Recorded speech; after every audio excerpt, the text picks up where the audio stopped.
What would you say? I know we're kind of in like a gold era of comedy as far as like money and success and opportunity and all that. But what do you think is it the funniest comedy's been?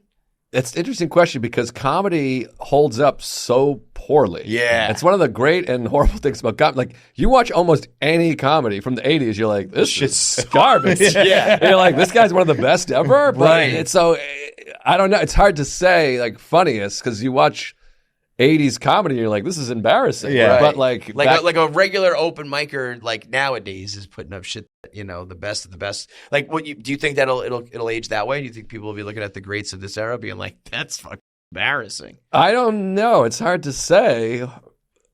Maybe it's weird to think about watching like Shane Gillis and being like, this guy sucks. Yeah, like you're fucking lame, dude. Like, that's Right. so lame. Yeah, but even like you watch like Eddie Murphy stuff, like half of it, I'm like, oh, this isn't so great. Yeah.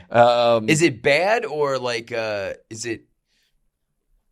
is it just like poorly done, or is like the material, like what about it is bad in your eyes? I don't know. It's not even like bad. It's just like, I don't know. It's hard to say. It's just taken out of the time. It doesn't work as well as film or sports. Like, you can watch a 1975 basketball game and be like, this is a little weird, but it's competitive. They're all playing the same way.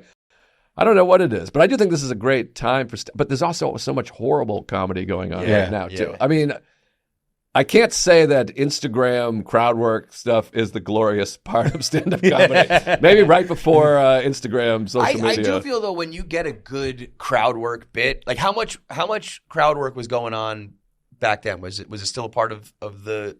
There was just crowdwork comics, and not like there was like a few crowdwork guys, and then everyone else was like, "That's embarrassing. Why are you talking to the audience?" Yeah, because I feel like when you get a good crowdwork bit, it shows that it was off the cuff, it was unplanned, like, and you were funny on your feet, and it all comes together.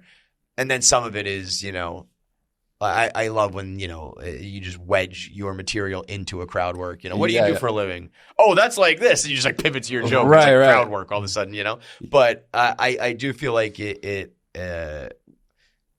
became like a big part of what I think people love about this era of comedy.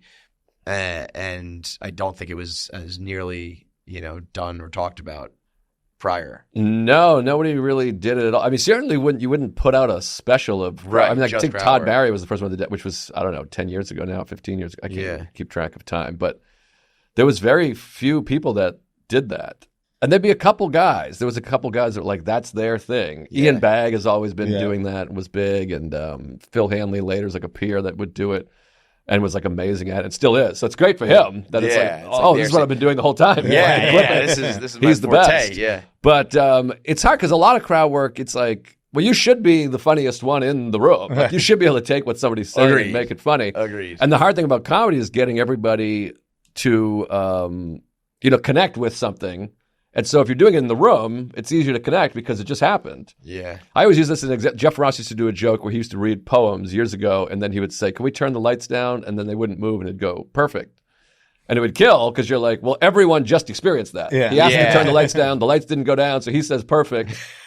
Everybody relates to it. It just happened. Whereas like if you're like, you ever take a shower and you have to shit, and people are like, no, that's never I've never had that. So it's the George hard. Prince of the world. Yeah, Yeah, it's no, like, dude, I don't know what you're talking about. Yeah, it's like trickier to get like kind of whatever observational humor to work. But if someone says, yeah, I once blew a kid in a school bus, you're like, well, hey, the driver or whatever. Everyone's like, oh, Jesus, So it's a little bit easier. But also, there's plenty of people who do crowd work and they're horrible at it, which I always joke. Sometimes I'll be like, what do you do? I'm like, I'm going to do some crowd work because I don't want to give away material. And I'll literally be like, what do you do? And the guy's like, I'm in accounting. And I'm like, oh, that's crazy. Yeah, now I'm just having a conversation with you. Like, It's like, I don't crowd know. work, yeah. Yeah, it's so Accounting? there is some skill to it, of course, but Nick DiPaolo used to always say, he'd be like, yeah, you're funny off the cuff. That's why you start writing jokes. Right. Yeah. You should be funny off the cuff. Yeah. Right. But I think it, it just puts it, it's like a club in your bag. You know what I mean? It's like I can do the written jokes, I can do some storytelling, I can do some crowd work, and you kind of put it all together. Stefano just posted a video of him doing like a little history bit. Did you see this? No. He was talking about how America beat the British to win our independence, and he just tells the story about how one of the chicks that Benjamin Franklin was banging King Louis, and Benjamin Franklin told her, next time you're with Louis, tell him that at the Battle of Saratoga, where America, the colonies, won, but like barely, but tell him that we smoked them and that we are like winning this war and we just need to be like put over the top. So tell Louis to tell the French to send their army, send their navy, and like we'll seal the deal. And I was like, wow. And he's like, I just made all this up. I mean, it's a long clip. He tells it very funny. And at the end, he's like, the best part is I kind of just made all of that up. And I almost didn't make it to the end of it because it is like a few minutes. And I was and actually at the time, I reposted it without even getting to the end of it because I was like, this is amazing. This is Chris at his best. But at the end, he's like, I just made it all up. As you were talking, I was thinking, I was like, it's crazy how time makes stories so much better. Like, I'm sure even the one where I just told, like, the Pedroia, like, I'm sure Pedroia wasn't like, you want it still bouncing down Mass Pike. Like, he probably was like, said it. Like, I hit a home run the other day. Yeah. Come on, man, I hit a home run the other day. And now it's like this very defiant moment. Yep. And once you got a story, I feel like you're allowed to embellish it. Once you know you got like the fish on the line. Yeah, it's like when something happens to you and you tell the story for the first time and everyone's like, whoa, holy shit. You're allowed to punch it up. You know? Well, there's so many great stories to that. People are like, that never happened. Like the Ricky Henderson, John Olerud story. Yes. They're like, that's not real. Happen? Yeah, no. Yeah. And then when you hear that it's not real, you're like, yeah, obviously we know who he is. Not. Like, they're on a plane together like every day. You know, we were talking about that the other day actually with like interviewing or hearing interviews from famous TV shows and stuff like that. And they're like, yeah, Parks and Rec, like we still have a group text. And you're like, you still have a group text? That's crazy. Like, yeah, no, they were friends for a decade. Right. Of course they still talk sometimes. Yeah. Yeah, no, he was on the team for 5 years. Of course he still knows his teammates. Right? But that's where, I guess it's like, it's believable with Ricky Henderson. You know what I mean? Right. So that's where the good stories lie, where it's like, well, that, I don't know, could have been true. Yeah. Because Ricky Henderson was that ridiculous. But I just heard there's an old joke story about someone asking John Lennon, is Ringo the best drummer in the world? And he said he's not even the best drummer in the Beatles. And then he never said that. I was like, damn it.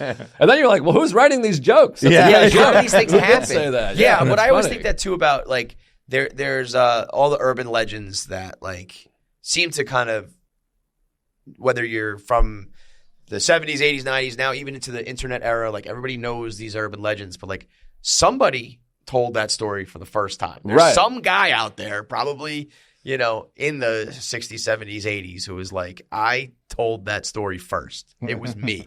And now like the whole world thinks that, there was a cannibal or there was a this or that. I think about that. Like, Bill Burr used to do a bit about this, and I don't know if it's on any specials, but he had a joke about like these street jokes started somewhere. Someone's writing these jokes, and the joke he uses is, what's the difference between a Jew and a canoe? A canoe tips. And he's like, do you understand that's better than anything I've ever written? Right. And then the joke he does, he's like, that guy what if he's like the most brilliant comedian? He just can't get a job because he's so racist.